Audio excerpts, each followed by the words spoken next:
Hello les amis, je suis heureuse de vous retrouver dans cette nouvelle vidéo.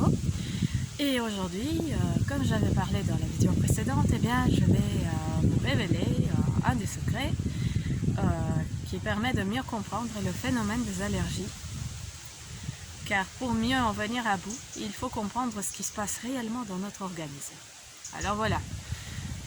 Au fur et à mesure que je cherchais des solutions naturelles pour ne plus avoir tous ces symptômes super embêtants,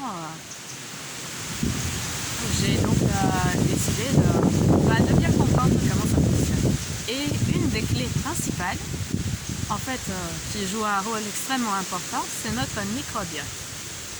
En fait, quand on avale de la nourriture et quand elle passe dans l'estomac ou quand on inspire de l'air dans les poumons, eh bien, c'est encore toujours à l'extérieur de notre organisme.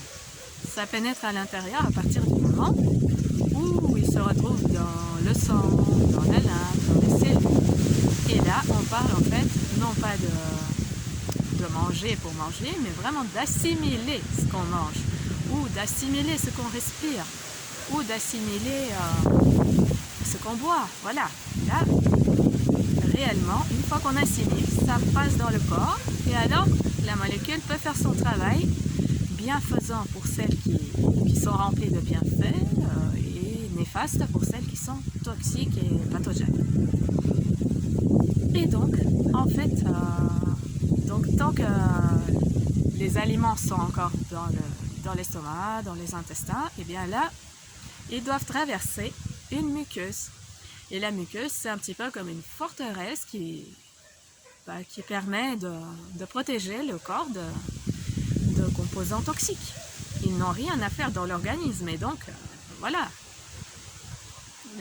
La barrière intestinale, riche en micro-organismes divers, comme les microbes, les levures, les bactéries, les virus. Il y a toutes sortes de créatures microscopiques qui font le travail de tri, de synthèse, de transformation des aliments que nous absorbons. Et alors, une fois que ces bactéries ont fait leur travail, si elles sont suffisamment nombreuses, suffisamment variées, alors le travail peut être fait correctement et donc les molécules passent dans le sang sous leur forme naturelle et telle qu'elle doit être. Alors le corps, il peut distribuer tous ces nutriments dans les différentes parties du corps et tout se passe comme il se doit. Mais ça, c'est un peu le cas de figure idéal comme ça devrait se passer. Comme j'avais déjà dit, nous sommes des êtres de la nature et donc plus c'est naturel ce qu'on mange et plus on en tirera de bienfaits. Alors dans le cas des allergènes, que se passe-t-il? Eh bien, des molécules qui sont un peu plus compliquées à digérer, comme les protéines, des fois, comme on en mange beaucoup dans cette société, on a tellement peur de manquer de protéines que finalement, on se gave de protéines et on en prend beaucoup de trop. Alors le corps, ça lui demande pas mal de ressources pour digérer cela. Et donc à la fin, il s'épuise et finalement, certaines molécules restent encore toujours trop longues, pas partiellement digérées. Et comme la microflore au niveau de la muqueuse n'est pas suffisamment nombreuse, variée, et voilà, eh bien, qu'est-ce qui se passe? Eh bien, voilà, les molécules qui ne sont pas suffisamment décomposées passent dans le sang. Et là, elles sont perçues comme un corps étranger. Et tout corps étranger va susciter une réaction du système immunitaire. Et là, on parle bel et bien du système immunitaire intérieur. C'est lui qui détecte donc les corps étrangers dans le sang et qui déclenche une réaction. Et une fois que cette réaction est déclenchée, eh bien, à partir de ce moment, on a des sensations désagréables qu'on appelle allergie. Et donc, voilà, c'est une des raisons principales, mais pas la seule. À côté de ça, il y a aussi le fait qu'on absorbe énormément d'aliments avec des ingrédients toxiques.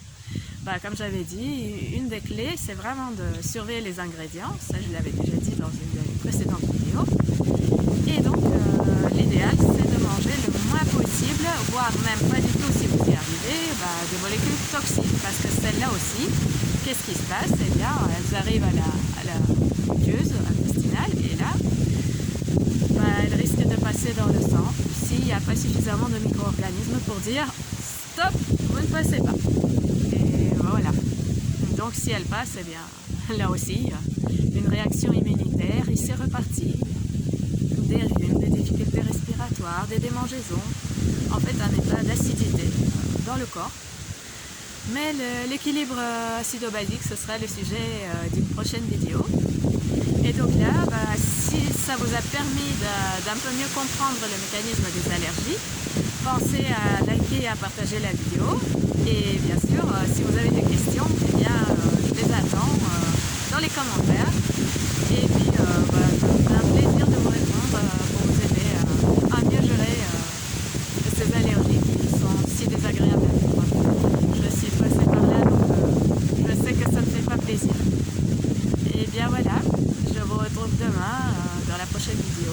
Et d'ici là, portez-vous bien, prenez bien soin de vous. Et pensez à vous balader dans la nature et profitez des couleurs de l'automne. C'est le moment. Et bien sur ça, je vous souhaite une belle émission.